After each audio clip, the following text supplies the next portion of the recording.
I stood in the corner of the Meridian Hotel's grand ballroom, clipboard in hand, watching the annual Children's Future Foundation Gala unfold with the practiced eye of someone who had orchestrated dozens of similar events. The irony wasn't lost on me. I was simultaneously the most important and the most invisible person in the room, the founder and primary benefactor of a foundation that had donated over $200 million to children's causes. Yet everyone assumed I was just another member of the staff. "Excuse me, dear." Mrs. Pemberton's voice cut through my observations like a blade wrapped in silk. She was a woman in her 70s with perfectly coiffed silver hair and the kind of jewelry that whispered rather than shouted its value. "Could you refresh my champagne? And perhaps find someone who can tell me when the real program begins?" I looked down at my simple black dress and the clipboard I'd been using to coordinate last-minute details with the event staff. To her eyes, I was clearly hired help, young, efficient, and appropriately invisible. "Of course," I said quietly, taking her empty glass. "The program begins in 15 minutes. The Foundation's leadership will be speaking about this year's initiatives." "Wonderful. Though I do hope they keep it brief. These charity speeches can be so tedious, don't you think? All that earnest talk about helping children when we all know the real purpose is networking and tax deductions." Her casual cynicism about the cause I'd devoted my life to hit like a physical blow, but I maintained my composure. "I'm sure the speakers will be mindful of everyone's time. Good girl. Now, about that champagne." As I made my way toward the bar, I caught fragments of conversations that revealed just how thoroughly I'd been misidentified. Board members who had worked with me for years spoke freely in my presence, assuming I was invisible. Donors discussed their motivations with startling honesty, unguarded by the presence of someone they perceived as staff rather than leadership. The foundation's gotten too big for its own good. I heard Thomas Blackwood telling a cluster of potential donors the founder is some reclusive billionaire who never shows up to events, probably doesn't even care about the cause anymore, just wants the tax benefits. "I heard she's difficult to work with," added Margaret Whitmore, her voice carrying the authority of someone sharing insider knowledge. "Micromanages everything, refuses to delegate real authority. That's why they go through so many executive directors." The accusations stung, because they contained grains of truth twisted into something unrecognizable. Yes, I was selective about public appearances. Yes, I maintained tight control over the foundation's direction, but not for the reasons they assumed. Miss Day, young waiter, approached me with a concerned expression. "Mrs. Pemberton sent me to find you. She's asking about her champagne." "Of course. I'll take care of it right away." As I returned to the bar, I found myself face-to-face with Dr. Sarah Chen, the Foundation's current executive director and one of the few people in the room who knew my true identity. Her expression was carefully neutral, but I could see the frustration in her eyes. "How long are you planning to maintain this charade?" she asked quietly, accepting a glass of wine from the bartender. "Until I've learned what I need to learn," I replied, watching Mrs. Pemberton hold court near the silent auction display. "It's remarkable how differently people behave when they think you can't affect their lives." "And what exactly are you learning?" "That my foundation has a serious problem with its public perception and its board governance. That people I've trusted with significant responsibility have been undermining the mission behind my back. That the very people who should be championing our work are treating it as a social obligation rather than a moral imperative." Dr. Chen followed my gaze to where several board members were engaged in animated conversation with potential donors.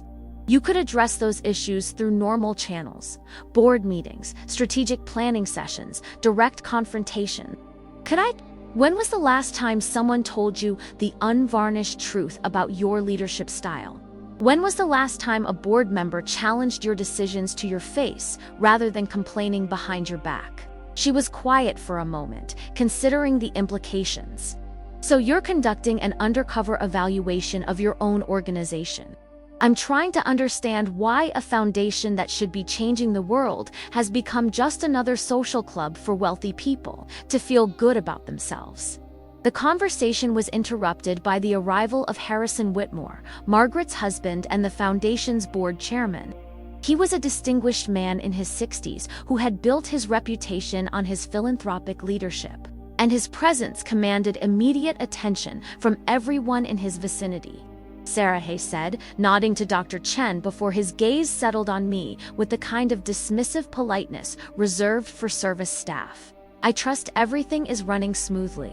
The donors seem pleased with the arrangements. Everything is perfect, Mr. Whitmore, Dr. Chen replied. The staff has been exceptional tonight. Excellent. Though I do hope we can keep the program moving efficiently. Some of our major donors have other commitments this evening. He glanced at his watch with the impatience of someone accustomed to having his schedule accommodate others rather than the reverse. The program will begin precisely on time, I said, consulting my clipboard. The foundation's founder will be addressing the gathering via video message, followed by presentations from the program directors. Harrison's expression shifted slightly, a flicker of something that might have been annoyance. Ah, yes, the mysterious founder, still hiding behind technology rather than showing up to her own events. I see. Perhaps she has her reasons, I suggested quietly. Perhaps she's forgotten that leadership requires presence, not just money, he replied, with the kind of casual dismissal that suggested this was a frequent topic of conversation. It's difficult to inspire confidence in donors when the person asking for their support can't be bothered to make an appearance. Maybe she's here and you just don't recognize her, I said, my voice carefully neutral. Harrison laughed, the sound carrying more condescension than humor. Trust me, dear, if Alexandra Morrison were in this room, everyone would know it. Billionaires don't blend into the background. The assumption was so fundamentally wrong that it took all my self-control not to correct him immediately. Alexandra Morrison, my legal name. Though I'd been Alex Chen since my adoption at age 8, was indeed in the room, had been orchestrating every detail of the evening, and had been listening to his complaints about her absence for the past hour. Now, Harrison continued, I believe Mrs. Pemberton is still waiting for her champagne. Perhaps you could attend to that. As I walked away, carrying Mrs. Pemberton's refilled glass and a growing understanding of just how disconnected my board had become from the foundation's mission, I reflected on the strange journey that had brought me here. 15 years ago, I had been a foster child, aging out of the system with nothing but a fierce determination to ensure other children didn't face the same uncertainties I had. A combination of academic scholarships, entrepreneurial ventures, and a few well-timed investments had transformed me into one of the youngest billionaires in the country, but I had never forgotten where I came from or why I was fighting. The Children's Future Foundation had been my way of systematizing that fight, of creating sustainable change rather than just writing checks. But somewhere along the way, it seemed to have become exactly what I'd hoped to avoid. An institution more concerned with its own prestige than with the children it was supposed to serve. Here's your champagne, Mrs. Pemberton, I said, offering her the glass with a smile that felt increasingly strained. Thank you, dear. Now, I don't suppose you know when we might actually meet this mysterious founder. I've been supporting this foundation for 3 years, and she's never once made an appearance at these events. I believe she prefers to let her work speak for itself, I replied carefully. How convenient. Though between you and me, Mrs. Pemberton leaned closer, her voice dropping to a conspiratorial whisper. I sometimes wonder if she actually exists. It's all very Howard Hughes, don't you think? This reclusive billionaire who supposedly cares so much about children but can't be bothered to show her face? What? Makes you think she doesn't exist? Oh, I'm sure someone exists, but the story is so perfectly crafted. Orphaned child becomes billionaire philanthropist, devotes fortune to helping other disadvantaged children. It's almost too neat, too much like a fairy tale. Mrs. Pemberton sipped her champagne thoughtfully. I suspect the reality is much more mundane. Probably some tech entrepreneur who wants the tax benefits and the social cachet, without the actual responsibility. The casual dismissal of my life story, my motivations, and my commitment to the foundation's mission was breathtaking in its callousness. but it was also illuminating. If this was how my supporters really felt, if this was the level of cynicism I was dealing with, then the Foundation's problems ran much deeper than I had realized. Ladies and gentlemen, the evening's host announced from the stage. If you could please take your seats, we're ready to begin tonight's program. As the crowd began moving toward their assigned tables, I found myself swept along with the general movement, my clipboard and staff-like demeanor ensuring that no one questioned my presence anywhere in the room. I ended up at a table near the back, surrounded by mid-level donors and their spouses, perfectly positioned to observe the evening's proceedings without drawing attention to myself. "I wonder if we'll actually learn anything new tonight," said the woman seated next to me. A pediatric nurse named Jennifer, who had been volunteering with Foundation programs for several years. These galas are usually just the same speeches about how much good we're doing, without any real details about impact or accountability. "What would you like to know?" I asked, genuinely curious about her perspective. "Honestly, I'd like to know where the money actually goes. I work in the programs they fund, and while the support is appreciated, it never seems to match the amounts they claim to be donating. There's always talk about administrative costs and overhead, but the numbers never quite add up." Her observation hit me like a revelation. If the people actually implementing our programs were questioning our financial transparency, then we had a communication problem that went far beyond public relations. "Have you ever tried to get more detailed information?" "Of course. But it's like trying to penetrate Fort Knox. Everything goes through layers of bureaucracy. And by the time you get an answer, if you get an answer, it's so sanitized and generic that it tells you nothing useful." The lights dimmed as the program began, but my mind was racing with implications. I had created the Foundation to be transparent and accountable, but somewhere along the way, it had developed the same opacity and institutional defensiveness that characterized so many large nonprofits. On stage, Dr. Chen was introducing the evening's agenda, her voice warm and professional as she thanked the assembled donors for their continued support. But I could see the tension in her posture, the way her eyes occasionally flicked toward the back of the room where she knew I was sitting in disguise. "Before we begin," she said, "I want to share some exciting news. Tonight, for the first time in the Foundation's history, our founder has agreed to join us in person to address your questions and share her vision for the organization's future." A murmur of excitement ran through the crowd, and I could see heads turning as people tried to spot the mysterious billionaire among the assembled guests. Mrs. Pemberton was craning her neck with obvious anticipation, probably expecting someone to emerge from a hidden entrance with great fanfare. "Ladies and gentlemen," Dr. Chen continued, her voice carrying a note of something that might have been amusement, "please welcome the founder and primary benefactor of the Children's Future Foundation, Alexandra Morrison." The applause began before anyone realized that no one was walking onto the stage, before they understood that the person they were looking for was already in the room, had been in the room all evening, had been serving them champagne and taking their criticism and listening to their assumptions about her character and motivations. I stood slowly, my clipboard still in hand, and began walking toward the stage through a sea of confused and increasingly shocked faces. The applause faltered and died as recognition dawned, as the assembled guests realized that the young woman they had dismissed as hired help was actually the billionaire philanthropist they had been discussing so freely. Mrs. Pemberton's champagne glass slipped from her fingers, shattering on the marble floor with a sound like breaking assumptions. Harrison Whitmore's face had gone pale, his earlier complaints about my absence echoing in the sudden silence. Margaret Whitmore looked like she was calculating the implications of every conversation she'd had in my presence. As I reached the stage and took the microphone, I looked out at 500 faces that reflected a mixture of shock, embarrassment, and dawning understanding. The evening was about to become something none of them had expected, a reckoning with their own assumptions, their own prejudices, and their own understanding of what leadership looked like. "Good evening," I said, my voice carrying clearly through the silent ballroom. "I believe we have some things to discuss." The silence that followed my introduction was profound and uncomfortable. The kind of quiet that occurs when an entire room of people simultaneously realizes they've been caught in their own assumptions. I stood at the podium, still holding my clipboard, watching as 500 faces processed the implications of what they'd just witnessed. Mrs. Pemberton sat frozen at her table, her hand still extended as if reaching for the champagne glass that now lay in glittering fragments at her feet.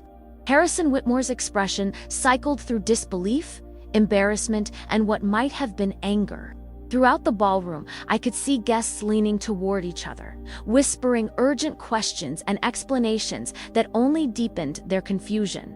"I know this is unexpected," I said, my voice steady despite the adrenaline coursing through my veins. "You were told that Alexandra Morrison would be addressing you tonight, but you weren't told that she'd been here all evening, listening to your conversations, observing your interactions, learning about your real feelings toward this foundation and its mission."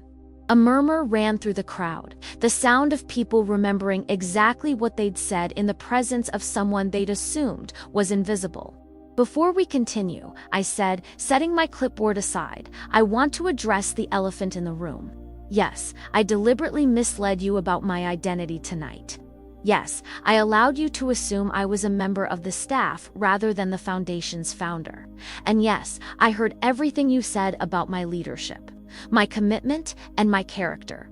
Margaret Whitmore half rose from her chair, her face flushed with what appeared to be a mixture of embarrassment and indignation. "Alexandra, this is highly irregular. If you wanted to address concerns about the foundation's direction, there are proper channels, are there?" I interrupted gently. "Because I've been trying to use those proper channels for months, and what I've discovered is that people tell me what they think I want to hear rather than what I need to know. Tonight, for the first time in years, I heard the truth about how this organization is perceived by the people who are supposed to be its strongest supporters." I looked directly at Harrison Whitmore, whose earlier complaints about my absence now seemed to hang in the air like an accusation. "Mr. Whitmore, you mentioned that leadership requires presence, not just money. You're absolutely right. But presence isn't just about showing up to galas and photo opportunities. It's about understanding what's really happening in your organization, not just what people tell you is happening." Harrison's composure was beginning to crack. "If you had concerns about board governance or organizational effectiveness, you should have brought them to my attention directly. I tried 3 months ago. I requested a comprehensive review of our program, effectiveness, and donor satisfaction. I was told that everything was running smoothly and that such a review was unnecessary. 2 months ago, I asked for detailed financial reports showing the actual impact of our donations. I was given sanitized summaries that told me nothing useful. Last month, I suggested that we survey our program beneficiaries to ensure we were meeting their actual needs. I was told that such feedback mechanisms were already in place, though I've never seen any results from them." The accusations hung in the air like indictments, and I could see board members shifting uncomfortably as they realized that their dismissive responses to my inquiries were about to be examined in public. "So tonight," I continued, "I decided to conduct my own review. I wanted to understand how the foundation is really perceived, not just by the people who depend on my continued funding, but by the donors, volunteers, and community members who interact with our programs." Dr. Chen, who had been standing quietly at the side of the stage, stepped forward with a tablet in her hands. "Alexandra, perhaps we should discuss this privately." "No," I said firmly. "Privacy is exactly the problem. Too many important conversations have been happening behind closed doors, away from the scrutiny of the people who have the right to know how their donations are being used and whether their trust is being honored." I turned back to the audience, seeing a mixture of curiosity and apprehension on the faces before me. Tonight, I learned that many of you question whether I actually exist, whether my commitment to this cause is genuine, whether the foundation's work is as effective as we claim. These are legitimate concerns, and you deserve honest answers. Jennifer, the pediatric nurse who had questioned our financial transparency, raised her hand tentatively. Ms. Morrison, if I may, the concerns about accountability aren't meant as personal attacks. We just want to understand how we can better support the Foundation's work. Thank you, Jennifer. And you're absolutely right to ask those questions.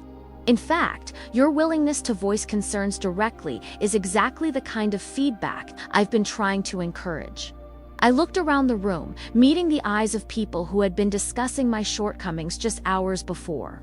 But here's what troubles me: why did it take a deception for me to hear these concerns? Why are people more comfortable criticizing the Foundation's leadership to someone they think is a staff member than they are raising these issues through official channels? The questions seemed to resonate, and I could see people considering their own behavior, their own reluctance to challenge authority directly. Mrs. Pemberton, I said, addressing the woman who had questioned my very existence, you mentioned that my story seemed too neat, too much like a fairy tale. You suggested that the reality was probably much more mundane. Would you like to know what the reality actually is? Mrs. Pemberton looked like she wanted to disappear into her chair, but she nodded weakly. The reality is that I was removed from my birth family at age 6 due to neglect and abuse. I spent 2 years in foster care before being adopted by wonderful parents who gave me stability and opportunity.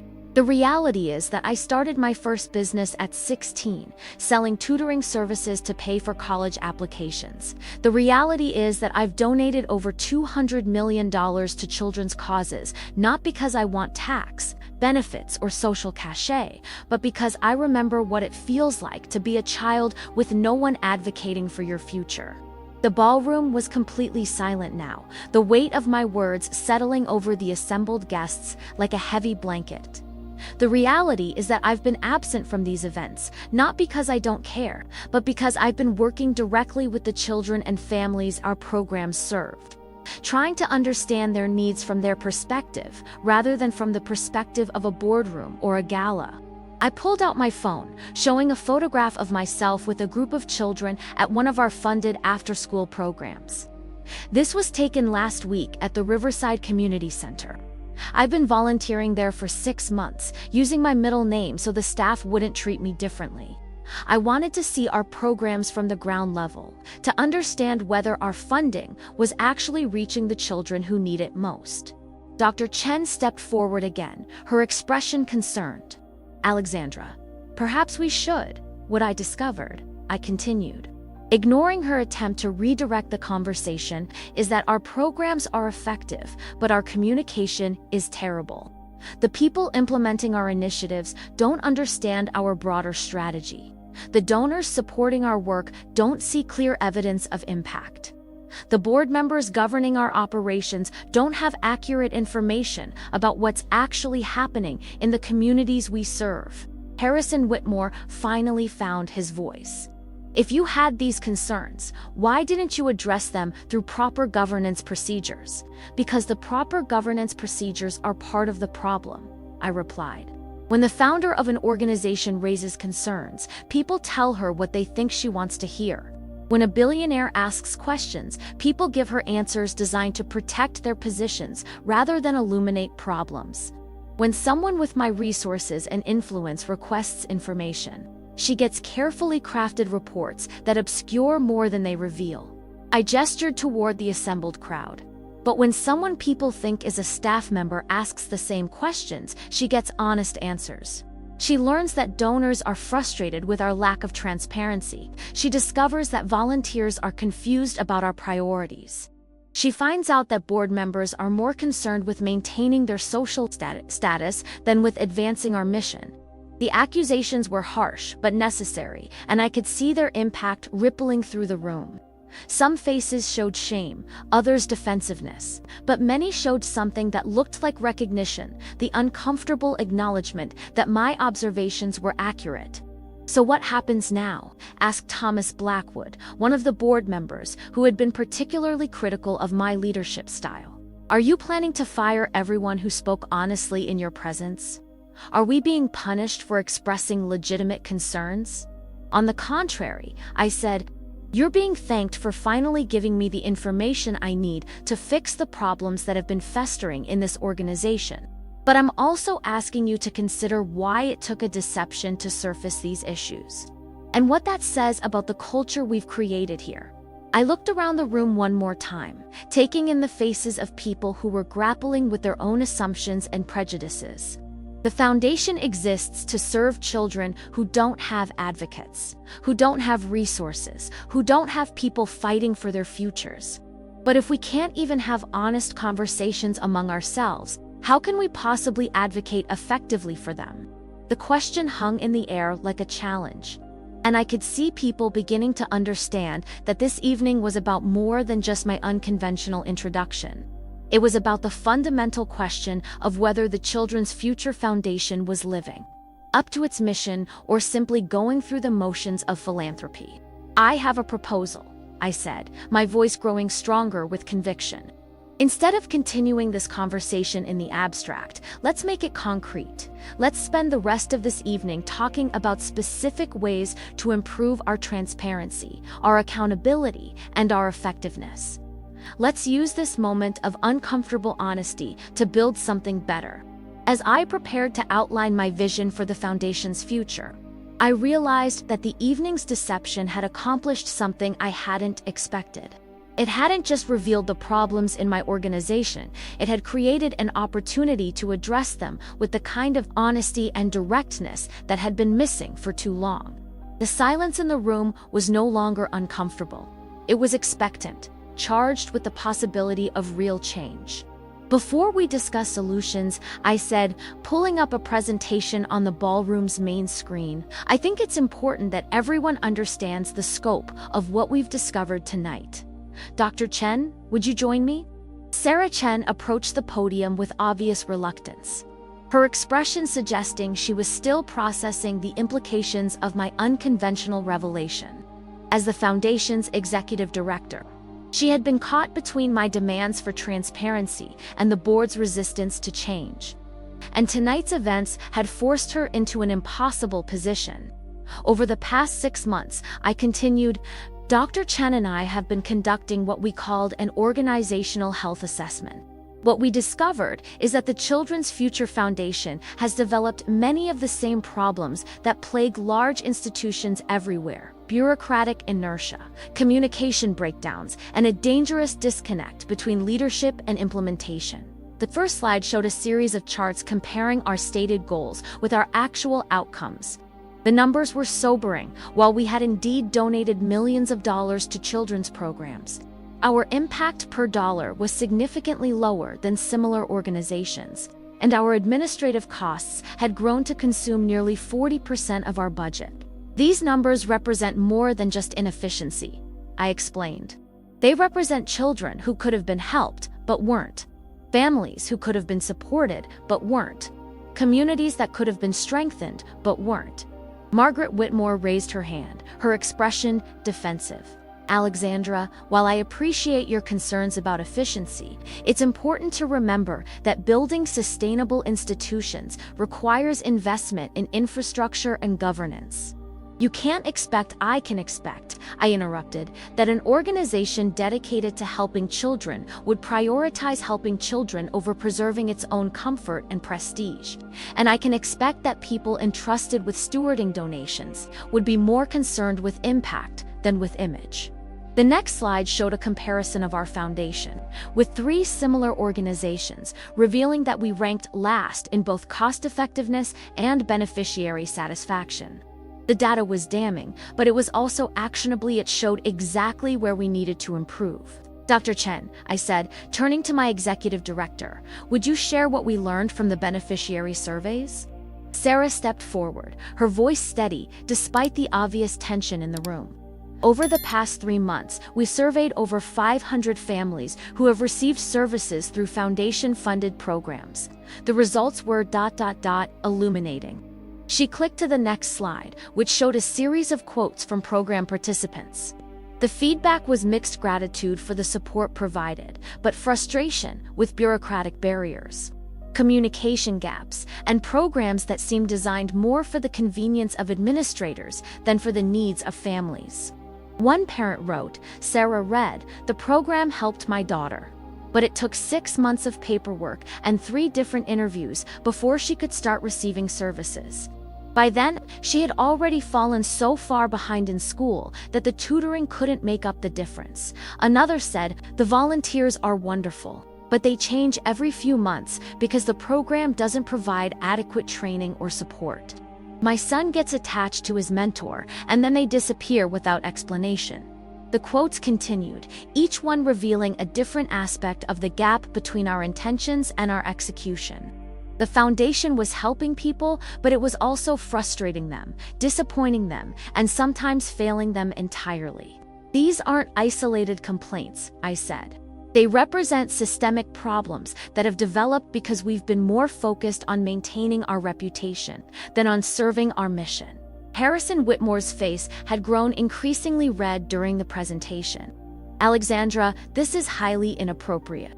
If you had concerns about organizational performance, there are proper procedures for addressing them.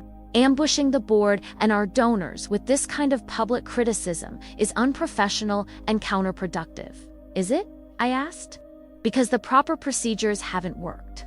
I've been raising these concerns for months, and I've been told repeatedly that everything is fine, that the problems I'm seeing don't exist, that my expectations are unrealistic." I clicked to the next slide, which showed a timeline of my attempts to address organizational issues through normal channels. Email after email, meeting after meeting, report after report met with resistance, deflection, or outright dismissal. 3 months ago, I said, I requested a comprehensive audit of our program effectiveness. The board voted to postpone it indefinitely. 2 months ago, I suggested that we implement regular feedback mechanisms for program beneficiaries. I was told that such systems were unnecessary and potentially disruptive. Last month, I proposed that we reduce administrative costs and redirect those funds to direct services. The proposal was tabled without discussion. The timeline was a damning indictment of the board's resistance to accountability, and I could see several members shifting uncomfortably as their obstructionism was laid bare. "So yes, Mr. Whitmore, I ambushed you tonight. I deceived you about my identity. I listened to your private conversations, and I'm now sharing what I learned with everyone in this room. But I did it because every other approach has failed, and because the children we're supposed to be serving deserve better than an organization that prioritizes its own comfort over their needs." Jennifer, the pediatric nurse who had questioned our transparency earlier, raised her hand. "Ms. Morrison, what you're describing matches what we see on the ground level. The programs are good, but they could be so much better if there was more coordination, more flexibility, more responsiveness to actual needs rather than predetermined metrics." "Thank you, Jennifer. And that brings me to the most important discovery of tonight's experiment." I clicked to a new slide, which showed an organizational chart of the Foundation's current structure, a complex hierarchy with multiple layers of management and approval processes. The reason our programs are less effective than they could be isn't because we lack resources or good intentions. It's because we've built a structure that serves the institution rather than the mission. We've created so many layers of oversight and approval that simple decisions take months to implement. We've developed so many reporting requirements that program staff spend more time documenting their work than actually doing it. The next slide showed a proposed restructuring flatter, more responsive, with direct lines of communication between program implementers and Foundation leadership. "This is what I'm proposing," I said. "A complete reorganization of how we operate. With transparency as our default mode, beneficiary feedback as our primary metric, and impact as our only measure of success." The room was completely silent as people processed the implications of what I was suggesting. This wasn't just a critique of current operations, it was a proposal for fundamental change that would affect everyone in the organization. But before we can implement any structural changes, I continued, we need to address the cultural issues that created these problems in the first place. We need to acknowledge that this organization has become more concerned with maintaining its prestige than with fulfilling its purpose. I looked directly at Mrs. Pemberton, who had been sitting in stunned silence since my revelation. Mrs. Pemberton, you mentioned earlier that you sometimes wonder if I actually exist, if my commitment to this cause is genuine. I want to address that directly, because I think your skepticism reflects a broader problem with how philanthropy operates in our society.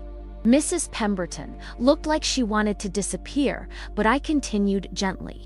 You've been supporting this foundation for 3 years, and in all that time, you've never had a meaningful conversation with someone who could answer your questions about impact, effectiveness, or accountability. You've been asked to write checks based on faith rather than evidence, to support programs based on promises rather than results. That's not philanthropy, I said, my voice growing stronger. That's just wealth redistribution with good intentions. Real philanthropy requires engagement, accountability, and a willingness to acknowledge when things aren't working. Dr. Chen stepped forward, her expression suggesting she had something important to add. Alexandra, if I may, I think there's another issue we need to address. The Foundation's culture of deference has made it almost impossible for staff to raise concerns or suggest improvements. People are afraid to challenge decisions or point out problems because they're worried about job security or professional relationships. Thank you, Sarah. That's exactly right. I turned back to the audience. How many of you have had concerns about the Foundation's operations but felt uncomfortable expressing them directly? How many of you have seen problems but assumed that someone else would address them? Hands began to rise throughout the room tentatively at first. Then, with growing confidence, as people realized they weren't alone in their concerns. This is what I learned tonight, I said. Not just that problems exist, but that people are aware of them and want to help solve them. The issue isn't lack of insight or commitment, it's lack of channels for honest communication and meaningful change. Thomas Blackwood, who had been one of my harshest critics earlier in the evening, stood up slowly. Alexandra, I owe you an apology. I've been complaining about your leadership style and your absence from events like this. But I never considered that you might be absent for good reasons, or that your leadership style might be a response to organizational dysfunction rather than a cause of it. Thank you, Thomas, but apologies aren't what we need right now. What we need is commitment to doing better, to building an organization that serves its mission rather than its own interests. I clicked to the final slide of my presentation, which showed a simple question: what kind of foundation do we want to be? That's what tonight is really about, I said. Not my unconventional introduction or your surprised reactions, but the fundamental question of whether we're going to continue operating as we have been, or whether we're going to use this moment of uncomfortable honesty to build something better. The silence that followed was different from the shocked quiet that had greeted my revelation. This was the silence of people thinking, considering, weighing possibilities and implications. Finally, Jennifer the nurse stood up. Ms. Morrison, what would it look like if we actually implemented the changes you're proposing? What would be different for the families and children we serve? It was exactly the right question, and I smiled for the first time since taking the stage. It would mean that a parent wouldn't have to wait 6 months for their child to receive services. It would mean that mentors would be properly trained and supported so they could build lasting relationships with the children they're helping. It would mean that programs would be designed based on what families actually need rather than what we think they should need. It would mean, I continued, that every dollar donated would have maximum impact. That every program would be continuously improved based on feedback from the people it serves. And that every decision would be made with the question, how does this help children, rather than how does this protect the institution? As I spoke, I could see understanding dawning on faces throughout the room. The evening's revelation hadn't just exposed problems, it had created an opportunity to address them with the kind of honesty and directness that had been missing for too long. The question now was whether the people in this room were ready to embrace that opportunity, or whether they would retreat back into the comfortable dysfunction that had brought us to this point. The transformation in the room was palpable. What had begun as a typical charity gala surface pleasantries and careful social positioning had evolved into something unprecedented. A genuine reckoning with institutional failure and a collective commitment to change. The revelation of my identity had been shocking, but the data I'd presented was devastating in a more productive way. "I have a confession to make," said Dr. Patricia Williams, a board member who had been notably quiet throughout the evening. She was a pediatric surgeon who had joined the board specifically because of her expertise in children's health issues. And her voice carried the weight of professional authority. "I've been on this board for 2 years, and I've never once visited one of the programs we fund. I've read reports, I've approved budgets, I've attended meetings, but I've never actually seen our work in action or spoken directly with the families we're supposed to be serving." Her admission seemed to unlock something in the room. Other board members began sharing their own confessions about rubber-stamping decisions they didn't fully understand, about avoiding difficult questions to maintain collegial relationships, about prioritizing the foundation's reputation over its effectiveness. "I think," said Margaret Whitmore, her voice carrying a humility that hadn't been there earlier, "that we've all been guilty of treating this foundation as a social obligation rather than a moral imperative. We've been more concerned with how our involvement looks to our peers than with whether our involvement actually helps children." Harrison Whitmore nodded slowly, his earlier defensiveness replaced by something that looked like genuine reflection. "Alexandra, when I criticized your absence from events like this, I was thinking about donor cultivation and public relations. I wasn't thinking about whether your time might be better spent, actually, understanding the problems we're trying to solve." "That's exactly the issue," I said. "We've created a culture where appearance matters more than substance, where maintaining relationships is more important than achieving results, where asking difficult questions is seen as disloyal rather than necessary." Dr. Chen stepped forward with her tablet, pulling up a new set of data. "Since Alexandra began her undercover assessment, we've been tracking some additional metrics that I think everyone should see." The screen displayed a comparison of foundation operations. Over the past 6 months, before and after I had begun working directly with program beneficiaries and questioning organizational assumptions. "Look at these numbers," Sarah said. "In the programs where Alexandra has been volunteering, we've seen a 30% increase in participant satisfaction, a 25% improvement in outcome metrics, and a 40% reduction in administrative processing time. But here's the most interesting part," she continued, clicking to the next slide. "These improvements didn't require additional funding or major structural changes. They came from simple adjustments, better communication, more flexible policies, more responsive programming based on actual feedback from families." Jennifer raised her hand again. "What kind of adjustments? Can you give us specific examples?" "Certainly," I said, grateful for the opportunity to shift from criticism to solutions. At the Riverside Community Center, we discovered that many families were missing appointments because they couldn't afford transportation. Instead of marking them as non-compliant, we started offering bus vouchers and scheduling multiple services on the same day. At the Lincoln Elementary after-school program, we found that homework help wasn't as effective as we'd hoped because many parents couldn't help their children. At home, not because they didn't care, but because they were working multiple jobs or didn't speak English fluently. So we started offering family literacy classes and job training programs. At the Westside Youth Center, we learned that our mentorship program had high turnover because volunteers felt unprepared and unsupported.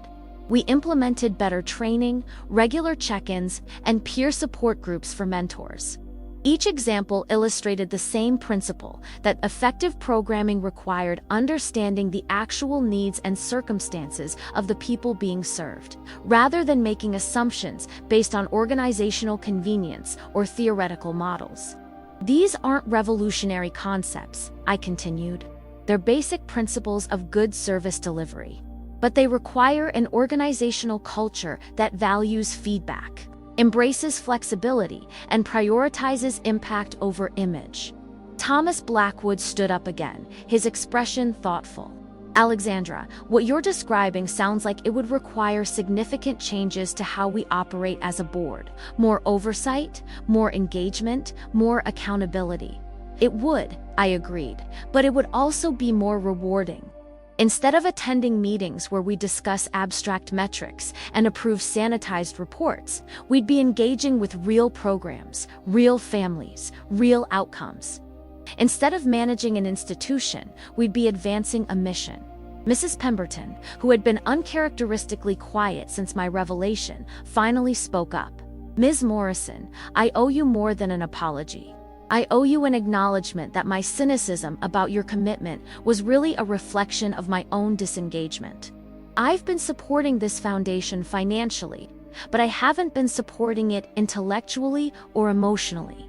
What would it look like, she continued, if board members were required to spend time in the programs we fund, if we had to report back on what we observed, what we learned, what we thought could be improved? That's exactly what I'm proposing, I said. Board service that includes direct engagement with our mission, not just governance of our operations. Dr. Williams nodded enthusiastically. I would welcome that kind of requirement. My medical training taught me that you can't diagnose problems without examining patients directly. The same principle should apply to philanthropic work. The conversation was gaining momentum, with board members and donors beginning to envision a different kind of relationship with the foundation's work. But I knew that enthusiasm in the moment needed to be translated into concrete commitments if it was going to result in lasting change. I have a proposal, I said, pulling up a new slide that outlined a comprehensive restructuring plan. I'm suggesting that we implement a new governance model that requires every board member to spend at least 20 hours per quarter in direct contact with our programs. Not as observers or evaluators, but as participants and learners. I'm also proposing that we establish quarterly forums where program beneficiaries can provide direct feedback to foundation leadership, and that we make this feedback a primary factor in budget decisions and program modifications. Finally, I'm suggesting that we commit to radical transparency, publishing detailed impact reports, financial breakdowns, and beneficiary feedback on our website, updated monthly rather than annually. The proposals were ambitious, but they were also specific and actionable.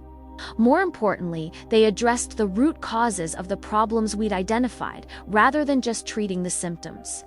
Harrison Whitmore looked around the room, gauging the reactions of his fellow board members. These are significant changes, Alexandra. They would require a complete rethinking of how we operate. Yes, they would, I agreed. The question is whether we're committed to operating more effectively, or whether we're more comfortable maintaining the status quo. I move that we vote on these proposals tonight, said Dr. Williams. Not to implement them immediately, but to commit to developing detailed implementation plans over the next 60 days. Seconded, said Jennifer, speaking from the audience. Margaret Whitmore looked surprised. Shouldn't we table this discussion until we can study the proposals more carefully? With respect, Margaret, said Thomas Blackwood. We've been studying and tabling and postponing for too long. Tonight has shown us that our current approach isn't working. We owe it to the children we're supposed to be serving to commit to doing better. The vote, when it came, was unanimous. Every board member, every major donor, every program staff member in the room voted to embrace the restructuring proposals and the cultural changes they represented. But as the applause died down, I realized that the real work was just beginning. Voting for change was easy. Implementing it would require sustained commitment, difficult conversations, and a willingness to prioritize mission over comfort. Before we adjourn, I said, I want to share one more thing. Tonight's experiment taught me something important about leadership and accountability. It's not enough to have good intentions or generous resources. It's not enough to create programs and hope they work. Real leadership requires the humility to listen, the courage to acknowledge problems, and the commitment to change when change is needed. I failed in that leadership for too long. I allowed this organization to drift away from its mission because I was more comfortable writing checks than having difficult conversations, more willing to trust reports than verify results, more focused on maintaining relationships than ensuring accountability. But tonight has given us all a chance to do better. The question now is whether we'll take that chance or whether we'll retreat back into the comfortable dysfunction that brought us here. As the evening wound down and people began making their way toward the exits, I was struck by the energy in the room. Instead of the polite, superficial conversations typical of charity galas, people were engaged in substantive discussions about implementation, accountability, and impact. The assumption that I was just an assistant had led to the most honest and productive conversation about the foundation's future that we'd ever had. Sometimes, it seemed, the most powerful revelations came from the simplest deceptions. 6 months later, I stood in the same ballroom where my identity had been revealed, but everything else had changed. The Children's Future Foundation's mid-year impact celebration bore little resemblance to the formal galas of the past. Instead of assigned seating and scripted presentations, families served by our programs mingled freely with board members, volunteers shared stories with donors, and the evening's agenda was driven by the voices of the people whose lives had been affected by our work. Ms. Alex. A familiar voice called out across the room. I turned to see Maria Santos, a single mother whose daughter participated in our after-school program at Riverside Community Center. She was accompanied by her 8-year-old daughter Carmen, who was carrying a poster-sized drawing that appeared to be a portrait of our tutoring session from the previous week. Carmen wanted to show you her latest artwork, Maria said, her smile bright with pride. She's been working on it all week. The drawing showed 2 figures sitting at a table surrounded by books and papers, with the words "Learning is fun" written in careful block letters across the top. It was a simple piece, but it captured something essential about the relationship between mentor and student that all our metrics and reports had failed to convey. "This is beautiful, Carmen," I said, accepting the drawing with genuine appreciation. "May I ask what inspired you to create it?" "I wanted to show how you helped me with my homework," Carmen replied with the directness that only children possess. "And I wanted to show that learning doesn't have to be scary when someone nice is helping you." The observation was profound in its simplicity, and it reminded me why the Foundation's transformation had been so necessary. Our old model had focused on delivering services efficiently. Our new model focused on building relationships that made those services meaningful. Alina Dr. Chen approached with a tablet full of data and an expression of barely contained excitement. "The quarterly impact reports are ready, and the numbers are extraordinary." She showed me a series of charts comparing our current performance with our metrics from a year ago, across every measure that mattered: participant satisfaction, outcome achievement, cost effectiveness, community engagement. We had seen dramatic improvements. But the most significant change, Sarah continued, isn't captured in these numbers. It's the qualitative feedback we're getting from families, from community partners, from our own staff. People feel heard, valued, and genuinely supported in ways they never did before. The transformation hadn't been easy. Implementing the governance changes I'd proposed had required difficult conversations, uncomfortable adjustments, and a willingness to acknowledge that many of our previous assumptions had been wrong. Several board members had resigned rather than commit to the increased engagement requirements, but they had been replaced by people who understood that effective philanthropy required more than just financial contributions. Ms. Morrison. Jennifer Martinez, the pediatric nurse who had questioned our transparency at the original gala, approached with a group of her colleagues from the hospital. "I wanted to introduce you to some of the other nurses who work with families in our programs. They've been amazed by the changes they've seen over the past few months." The nurses shared stories of families who had received more coordinated support, of children whose needs had been addressed more holistically, of programs that had become more responsive to the actual challenges facing low-income families. The feedback was overwhelmingly positive. but it was also specific and actionable, exactly the kind of information we needed to continue improving our work. The difference, explained one of the nurses, is that families feel like partners in the process now, rather than just recipients of services. They're asked for input, their feedback is taken seriously, and programs are adjusted based on what they say they need. As the evening progressed, I found myself in conversation with Harrison Whitmore, who had undergone perhaps the most dramatic transformation of anyone involved with the foundation. The man who had once criticized my absence from social events now spent more time in our programs than in boardrooms, and his understanding of our mission had deepened considerably. "I have to admit," Harrison said, "that I was skeptical about the governance changes you proposed. I thought they would be disruptive, inefficient, maybe even counterproductive. And now I understand that efficiency without effectiveness is meaningless." We were running a very smooth operation that wasn't actually accomplishing its stated goals. The new model is messier, more demanding, more complicated, but it's also more honest and more impactful. He gestured toward a corner of the room where Margaret Whitmore was, engaged in animated conversation with a group of teenagers from our youth leadership program. Margaret has discovered that she's actually quite good at mentoring young people who are interested in business careers. She's been working with 3 high school students who want to start their own social enterprises. The sight of Margaret, who had once been primarily concerned with the foundation's social prestige helping teenagers develop business plans, was emblematic of the broader transformation that had occurred. Board members had moved from governance to engagement, from oversight to partnership, from managing an institution to advancing a mission. Ms. Morrison, the new voice, interrupted our conversation. I turned to find Mrs. Pemberton approaching with a woman I didn't recognize, elderly, well-dressed, but carrying herself with the kind of dignity that comes from experience rather than privilege. "I'd like you to meet Dorothy Williams," Mrs. Pemberton said. "She's the grandmother of one of the children in our mentorship program. And she has something she wanted to share with you." Dorothy stepped forward with the confidence of someone who had important things to say. "Ms. Morrison, I wanted to thank you for what you've done with this foundation. My grandson Marcus has been in your program for 4 months now, and the change in him has been remarkable. But more than that," she continued, "I wanted to thank you for the way you've changed how this organization treats families like ours. For the first time, we feel like our voices matter, like our experiences are valued, like we're partners in helping our children succeed rather than just problems to be solved."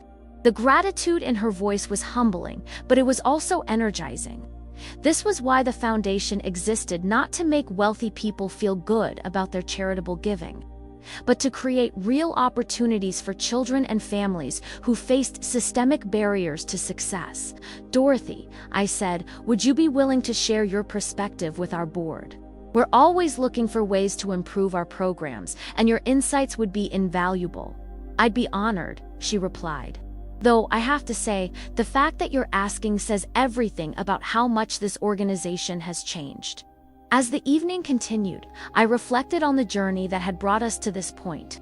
The decision to attend my own gala in disguise had been born of frustration with the disconnect between our stated mission and our actual operations. But it had led to something much more significant: fundamental reimagining of what philanthropic leadership could look like. The assumption that I was just an assistant had revealed truths that might never have emerged through conventional channels. Board members had spoken honestly about their concerns. Donors had shared their real motivations, and staff had expressed frustrations they'd never felt comfortable voicing directly. But more importantly, the experience had taught me that effective leadership required more than just good intentions and generous resources. It required the humility to listen, the courage to acknowledge problems, and the commitment to change when change was needed. "Alexandra," Dr. Chen approached with a final update from the evening's informal feedback sessions. "I've been talking with families throughout the night, and the consensus is overwhelming. People feel like this foundation finally understands its purpose and is living up to its potential. But they also want to make sure that these changes are permanent, that we're not going to drift back into the old patterns of institutional self-interest and bureaucratic inertia." What did you tell them? I told them that the best guarantee of continued accountability is continued engagement, that as long as they keep asking questions, demanding transparency, and holding us responsible for results, we'll keep improving. As the celebration wound down and families began making their way home, I found myself thinking about the children who would benefit from the foundation's transformation. Carmen Santos, who had learned that learning could be fun when someone cared enough to help. Marcus Williams, whose grandmother had seen him flourish under the guidance of mentors who understood his potential. Hundreds of other children whose lives would be different because a group of adults had decided to prioritize mission over comfort, impact over image.